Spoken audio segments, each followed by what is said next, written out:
Hello friends, एक बार फिर से स्वागत है आप लोगों का। आज हम लोग पढ़ेंगे 8th क्लास का एक चैप्टर और चैप्टर का नाम है प्रिंसेस सितंबर। ये एक बहुत ही प्यारी कहानी है, तो चलो करते हैं इस कहानी की शुरुआत।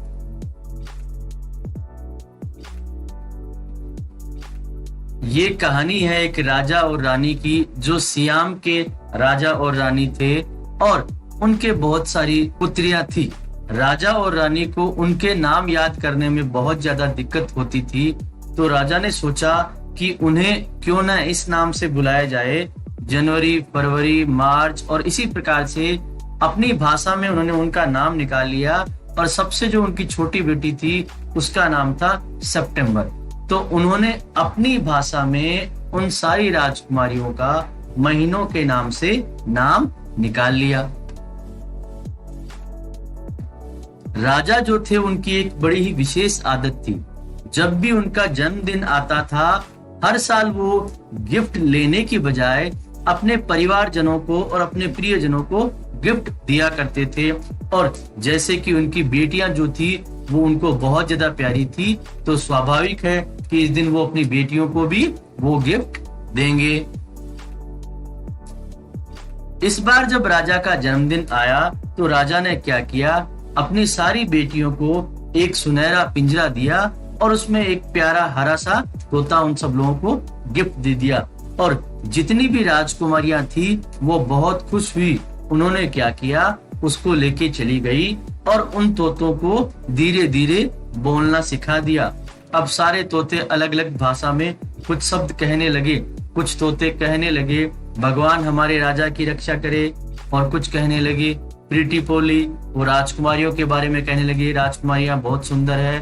और इस प्रकार से सभी राजकुमारियों ने अलग अलग भाषाओं में अपने तोतों को ये सब बातें सिखाना शुरू कर दी। राजकुमारियां अधिकतम समय अपने तोतों के साथ में बिताती थी। जब भी उन्हें मौका मिलता तो उसका लाड प्यार किया करती थी और उन्हें अलग अलग भाषाओं में अलग अलग बातें करना सिखाती थी। उन्होंने बहुत अधिक प्रयास किया पर वो कुछ ही बातें इन तोतों को सिखा पाई थी, जो कि आपको पहले बताई गई है।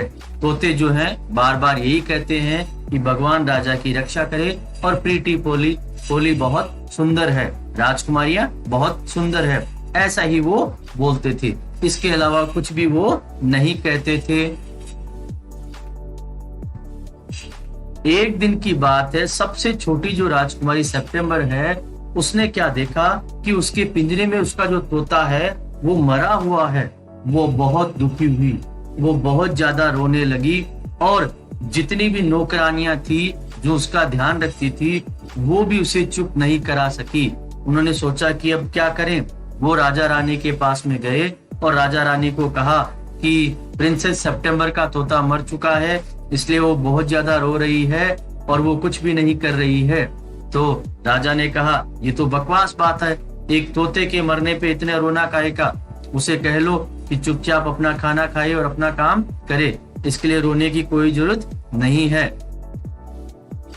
नौकरानियां जो थी उनको किसी पार्टी में जाना था, इसलिए उन्होंने तुरंत राजकुमारी को उसके बेड पे लेटा दिया और वहां से चली गई। अब जो राजकुमारी जो थी वो कमरे में अकेली थी। अचानक उसने देखा कि एक छोटा सा प्यारा सा पक्षी है, वो उसके कमरे में आ गया और राजकुमारी ने अपने आंसू पोंछे और उस पक्षी को देखने लगी। ये छोटा सा पक्षी जो था वो बड़ा ही प्यारा था और थोड़ी देर बाद में ये गाना गाने लगा, और इसने जो गाना गाया वो बहुत प्यारा था। ये राजा के बगीचे के बारे में और पेड़ पौधों के बारे में और बहते हुए पानी के बारे में, सुनहरी मछली के बारे में और पेड़ पत्तों और आदि सब चीजों के बारे में था। और ये गाना जो था वो बहुत ही प्यारा था। जब ये गाना उसका खत्म हुआ तो राजकुमारी जो है वो अब दुखी नहीं थी, वो बहुत खुश थी। उसने कहा तुमने बहुत प्यारा गीत गाया है। वो छोटा पक्षी उसके कंधे पे आके बैठ गया और वो उससे बातें करने लगा। उस छोटे पक्षी ने उससे कहा क्या तुम मुझे अपने तोते की जगह रखना पसंद करोगे? तो राजकुमारी ने कहा बिल्कुल, मैं तुम्हें अवश्य रखना पसंद करूंगी। उस पक्षी ने कहा मैं उस तोते की तरह इतना सुंदर तो नहीं हूँ, पर मेरी आवाज जो है वो बड़ी प्यारी है। मैं तुम्हें अच्छे अच्छे प्यारे प्यारे गीत सुनाऊंगा और यहाँ वहाँ तुम्हारे साथ में घूमता फिरता रहूंगा। और इस प्रकार से राजकुमारी उस पक्षी के साथ सो गई। अगली सुबह जब वो उठी तो उसने देखा कि वो पक्षी जो है वो वहीं पे है। नौकरानियां उसके लिए नाश्ता लेके आई और उसने नाश्ता अपने हाथों से खाया और फिर उसने उस पक्षी को भी खिलाया और पक्षी जो है नाश्ता खा के बड़ा खुश हुआ और उसे प्यारा सा गीत उसने सुना दिया और उसने कहा कि मैं तुम्हें मेरी बहनों को भी दिखाऊंगी।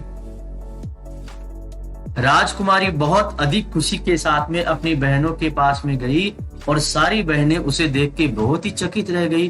उन्होंने कहा ये तो बहुत ही दुखी थी, आज ये इतनी खुश कैसे दिखाई दे रही है। और उन्होंने देखा कि उसके पास में एक प्यारा सा पक्षी भी है। उन्होंने कहा ये पक्षी तुम्हारे पास कहाँ से आया? उसने कहा ये पक्षी मेरे पास उड़ता हुआ आया है। और उसके बाद में वो भी अपने अपने पक्षी उसको दिखाने लगी और उनके पक्षी जो थे, तोते जो थे, वो तो केवल दो ही बात कहते थे, भगवान जो है वो राजा की रक्षा करे और राजकुमारियां सुंदर है। लेकिन ये जो पक्षी था उसने उसको प्यारा सा गीत गा के सुनाया और सारी राजकुमारियां बहुत ही आश्चर्यचकित रह गई कि ये पक्षी कितना प्यारा है। उन्हें मन ही मन राजकुमारी सेप्टेम्बर से जलन होने लगी। इसके बाद प्रिंसेस सेप्टेम्बर राजा रानी के पास गई और उन्हें अपना प्यारा पक्षी दिखाया। वो जो पक्षी था वो बड़ा ही प्यारा था। वो उस तोते की तरह सुंदर तो नहीं था, लेकिन उसने बहुत प्यारा गीत गाया और राजा रानी जो है वो बहुत ही खुश हुए कि चलो अच्छा है, तुम्हारे पास फिर से एक नया पक्षी आ गया और ये उन सब तोतों से बिल्कुल अलग है, ये कुछ नया गाना गाता भी है। राजकुमारी सेप्टेम्बर उस पक्षी को लेके पूरे महल में यहाँ वहां घूमती रही। उसकी खुशी का कोई ठिकाना नहीं रहा। वो बहुत खुश थी और यहाँ वहां वो घूम रही थी और वो गुनगुना रही थी और उसका पक्षी भी प्यारे प्यारे गीत गा रहा था और वो बहुत ही ज्यादा आनंदित हो रही थी। राजकुमारी की जो बहनें थी वो उससे जलती थी और वो चाहती थी कि उसका जो पक्षी है वो उसे छोड़ के चला जाए, क्योंकि उनके जो तोते थे वो तो केवल गुनी चुनी बात कर पाते थे, लेकिन उसका जो पक्षी है वो प्यारे प्यारे सुंदर सुंदर गीत गा पाता है।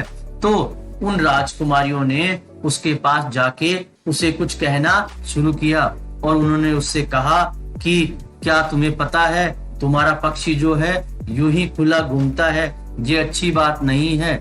तो प्रिंसेस सेप्टेम्बर ने कहा इसमें बुरा क्या है, वो आजादी से घूमता है और फिर वापस मेरे पास में आ जाता है। तो उन राजकुमारियों ने कहा कि हो सकता है कभी ये पक्षी तुम्हें छोड़ के चला जाएगा, तब तुम्हारा क्या होगा? याद नहीं पिछली बार वो तोता तुम्हें छोड़ के मर गया तो तुम्हारा क्या हालत हुई थी? उसी प्रकार से अगर ये पक्षी भी तुम्हें छोड़ के चला गया तो तुम्हारा क्या होगा? प्रिंसेस सेप्टेम्बर सोचने लगी मेरी बहनें बिल्कुल ठीक कह रही है, मुझे कुछ न कुछ करना होगा। उसने पूछा कि बताओ मैं क्या करूं? तो सारी राजकुमारियों ने कहा कि जैसे ही इस बार वो पक्षी आए उसे पिंजरे में कैद कर लो और उसको जाने मत दो। अगर उसे तुमने पिंजरे में कैद कर लिया तो वो कहीं नहीं जा पाएगा और जीवन भर तुम्हारे पास ही रहेगा। अब प्रिंसेस सेप्टेम्बर ने सोच लिया कि जैसे ही वो पक्षी आएगा उसे मैं पिंजरे में कैद कर लूंगी। प्रिंसेस सेप्टेम्बर काफी बेचैनी से उस पक्षी का इंतजार कर रही थी, लेकिन बहुत समय तक वो पक्षी नहीं आया। तो प्रिंसेस सेप्टेम्बर को चिंता होने लगी, कहीं मेरी बहनों की बात सच तो नहीं है, वो पक्षी मेरे पास वापस आएगा या नहीं। लेकिन कुछ समय बाद में वो पक्षी आया तो उसने कहा कि तुम्हें इतनी देर कहाँ लगी, तुम तो मेरे पास बहुत जल्दी आने वाले थे। तो उस पक्षी ने कहा मैं अपने परिचितों से मिलने गया था और वहां मुझे थोड़ा काम हो गया, इसलिए मुझे थोड़ा समय लग गया। इसके लिए मैं माफी चाहता हूँ। वो मुझे रोकना भी चाहते थे, परंतु मुझे पता था कि तुम्हें चिंता होगी, इसलिए मैं रुका नहीं, इसलिए मैं आ गया। अब प्रिंसेस सेप्टेम्बर सोचने लगी कि अब तो पक्षी आ गया है, परंतु आगे ऐसा हो सकता है कि ये वहीं रुक जाए। प्रिंसेस सेप्टेम्बर ने उसे प्यार से कहा तुम एक काम करो, आज इस पिंजरे में आ जाओ, क्योंकि आज जो है मम्मी की जो बिल्लियां हैं वो यहाँ वहां घूम रही है शिकार की तलाश में। हो सकता है वो गलती से यहाँ आ जाए और तुम्हारा शिकार कर ले। वास्तव में वो पक्षी जो है उस पिंजरे में नहीं जाना चाहता था, परंतु प्रिंसेस सेप्टेम्बर उसे उस पिंजरे में बंद करना चाहती थी। लेकिन वो पक्षी जो है उससे कहता है तुम चिंता मत करो, मैं अपना ध्यान रखूंगा। फिर भी प्रिंसेस सितंबर उसकी इस बात को नहीं मानती है।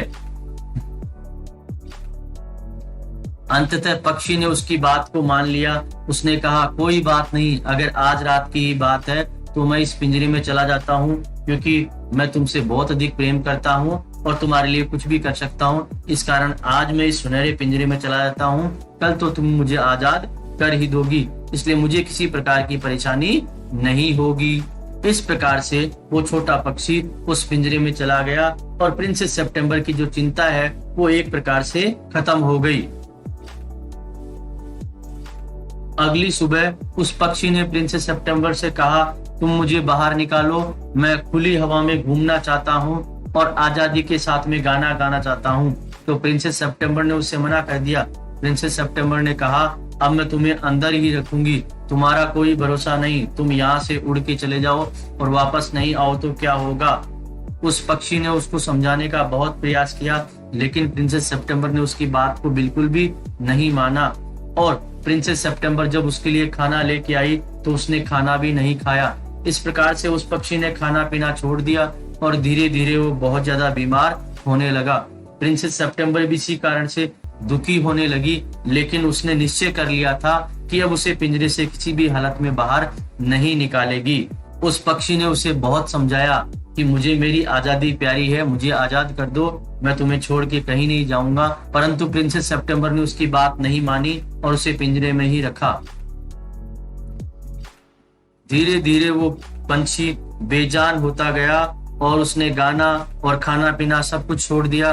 अब प्रिंसेस सितंबर को उसकी बहुत अधिक चिंता होने लगी। प्रिंसेस सितंबर ने सोचा, कहीं ये पक्षी मर नहीं जाए, मुझे इसे बाहर निकालना ही पड़ेगा। और उस पक्षी ने भी ये कहा कि अगर तुमने मुझे बाहर नहीं निकाला तो मैं यहीं मर जाऊंगा, क्योंकि अगर मुझे आजादी नहीं मिली तो मैं खाना भी नहीं खाऊंगा और मैं कुछ भी नहीं करूंगा और मैं तुम्हारे लिए प्यारे प्यारे गीत भी नहीं गा पाऊंगा, क्योंकि प्रिंसेस सितंबर ने पिछले कई दिनों से उससे कोई प्यारा गीत भी नहीं सुना था। अब प्रिंसेस सितंबर ये सोचने को मजबूर हो गई कि मैं क्या करूं, अगर मैंने इसे बाहर नहीं निकाला तो ये वैसे भी मर जाएगा, इससे अच्छा है कि मैं इसे बाहर निकाल देती हूँ। अंततः उसने उसे आजाद कर दिया। जैसे ही वो पक्षी आजाद हुआ वो यहाँ वहां घूमने लगा और वो आजाद हवा में खुली सांस लेने लगा और वो पक्षी बहुत खुश हुआ। कुछ देर घूमने के बाद में वो प्रिंसेस सितंबर के पास वापस आया और उसने कहा कि अब मैं कुछ खाना चाहता हूँ। और उसके बाद में उसने प्रिंसेस सितंबर के हाथों से कुछ खाना खाया। उसके बाद में उसने उसे प्यारा सा गीत गा के सुनाया और इस गाने को सुन के प्रिंसेस सितंबर जो है वो बहुत खुश हुई और उसने सोचा कि मैं कितनी गलत थी, मैं इस पक्षी को कैद करके रखना चाहती थी, परंतु ये जो पक्षी है ये तो मेरा ही है, ये मुझे छोड़ के कभी भी नहीं जाएगा, इसलिए मुझे इसकी चिंता करने की जरूरत नहीं है। प्रिंसेस सितंबर ने उस पंछी से कहा, मैं अब तुम्हें कभी भी पिंजरे में नहीं रखूंगी, तुम्हारी जो इच्छा है वो तुम कर सकते हो। तुम जब चाहो अपने परिजनों से मिलने के लिए जा सकते हो और जब चाहो तुम मेरे पास आ सकते हो। मैं समझ चुकी हूँ कि आजादी का महत्व हमारे जीवन में क्या होता है। और पक्षी ने उसको धन्यवाद दिया क्योंकि उसने उसकी आजादी की कीमत को समझा था।